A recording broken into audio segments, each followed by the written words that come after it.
কিছুদিন আগে মিরপুরে ঘটে যাওয়া এক মর্মান্তিক কাহিনী, রামিসা হত্যাকাণ্ড। ধর্ষণের পর তাকে মর্মান্তিক হত্যা করা হয়েছে। এটা হওয়ার পরে আমাদের মাননীয় প্রধানমন্ত্রী দৌড় দিয়ে চলে গেলেন তার বাসায়। আবেগে আবেগে আর থাকতে পারেন নাই, নিজের জায়গায় দৌড়ে চলে গেলেন। তখন মনে হয়েছে যে এইটার বিচার এমন হবে, এর বিচার এই বাংলাদেশে আগে কখনো কেউ দেখে নাই, এমন বিচার হবে। কিন্তু ভাই, দিন শেষে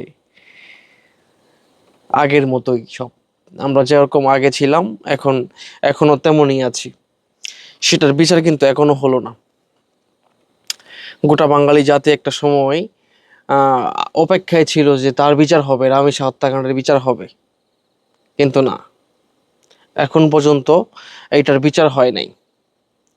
ওই যে মানে আবেগের সাথে চলে গেছে, ওইখানে গিয়ে দেখা করে আইছে, কান্নাকাটি করে আইছে, ওইখানেই শেষ, ওইখানেই ইতি। এরপর আসার পর সকল আবেগ চলে গেছে আকাশে।